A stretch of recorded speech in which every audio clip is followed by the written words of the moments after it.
Bismillahirrahmanirrahim. Assalamualaikum warahmatullahi wabarakatuh.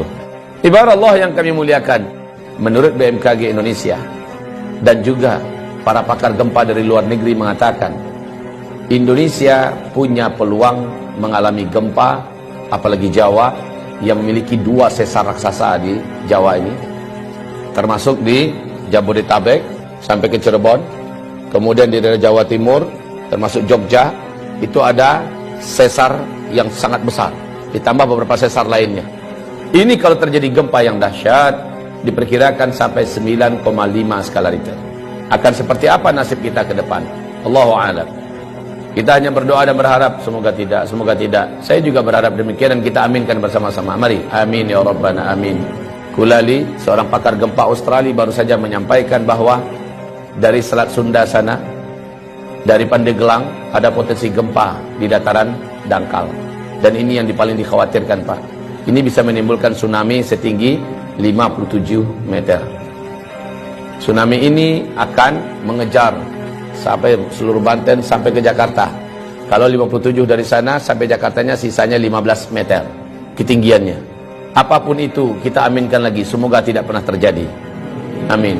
Tapi mereka bicara bukan orang-orang bodoh. Mereka adalah pakar dan ahli. Ketika mereka memperingatkan, maka layak untuk kita mengambil kesiagaan. Saya hanya sarankan pada kita yang mampu menghentikan bencana yang sudah diprediksi perkiraannya hanyalah Allah Subhanahu wa taala. Kalau begitu, ambil cara bagaimana Allah bisa mengalihkan atau menghentikan rencana bencana yang akan terjadi itu. Caranya gimana? Nabi sudah kasih tunjuk kepada kita. Pertama, lakukan taubat massal. Indonesia harus bertaubat. Dari apa bertaubat? Indonesia harus umumkan taubat ini kepada Allah Subhanahu wa taala, pemerintahnya, ulamanya, ya. Apa yang harus masyarakatnya diajak? Yang diajak taubat itu adalah negara Indonesia ini dengan rakyatnya. Satu, hentikan menzalimi para alim ulama. Gus Nur hari Kamis tanggal 27 Oktober, dia menerima hari Kamis itu surat panggilan. Statusnya sebagai tersangka. Gus Nur menyampaikan dalam bentuk video, dia sampaikan, silakan laporkanlah. Sekarang saya sudah tersangka. Paling-paling saya hanya ditangkap, dipenjarakan. Atau mungkin bisa jadi saya dibunuh. Terserah kalian mau buat apa. Saya tidak ada takut. Tapi ingat oleh kalian, Allah Maha bangun. Allah Maha membalas. Allah Maha hidup. Allah pasti akan melakukan apa yang akan dilakukannya kepada kalian. Catat oleh kalian katanya. Mulai jam ini, dari detik ini juga, kalian catat semua. Kalian akan menyaksikan hal-hal yang tidak pernah kalian inginkan selama ini. Ditindaklanjuti oleh Polda Palu. Yang gempa besar besoknya, maghribnya.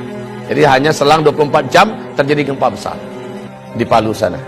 Anehnya, semua rumah bangunan gedung yang ada di sekitar rumahnya dan pesantrennya Gus Nur yang ada di Palu hancur, tapi gedung dan rumahnya, pesantrennya Gus Nur utuh seutuh-utuhnya, berdiri kokoh, rapi serapi-rapinya, sebelah-sebelahnya rata. Masya Allah, Allah kasih lihat. Bahkan kantor Polda yang ada pun tenggelam oleh tsunami. Tidak sedikit jumlah para aparat yang sampai hari ini belum ketemu. Ya Rabb, jangan sakiti ulama. Saya sudah sampaikan kepada pemerintah negeri Republik Indonesia tercinta ini. Anda berutang ke sana kemari dengan harga dan angka yang sudah sangat gila-gilaan. Dan ini membahayakan untuk NKRI ke depan. Sekarang mau Anda tambah hutang berapa? Silahkan tambah. Anda bangun di sana sini. Tapi dengan perilaku Anda menyakiti para alim ulama. Mereka wali-wali Allah di muka bumi ini. Mereka kekasih-kekasih Allah di muka bumi. Allah ratakan semua. Allah habisi semua yang kalian bangun. Bahkan nyawa kalian pun tidak akan terselamatkan. Ingat ini baik-baik, wahai para penguasa. Anda tak lama berkuasa, hidup Anda juga tidak lama di muka bumi ini.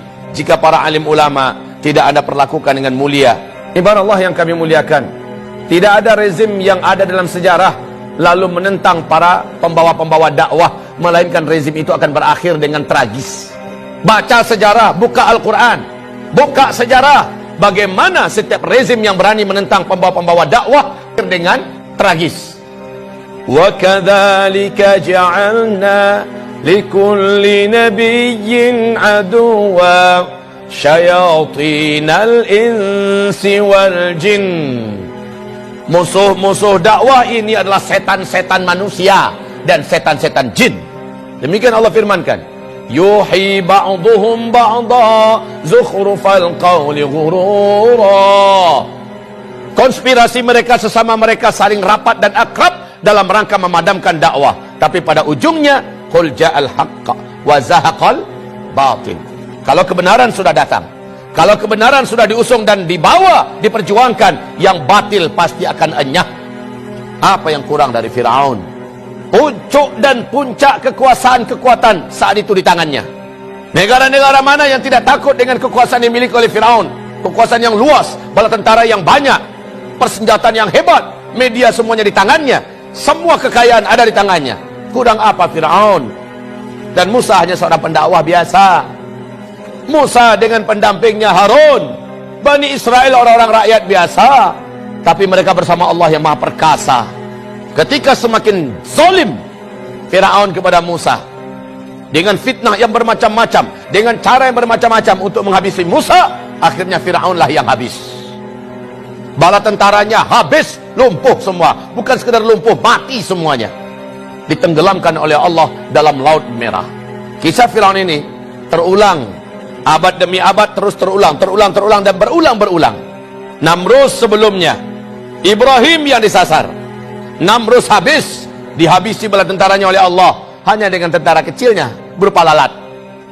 Namrus pun sekarat mampus.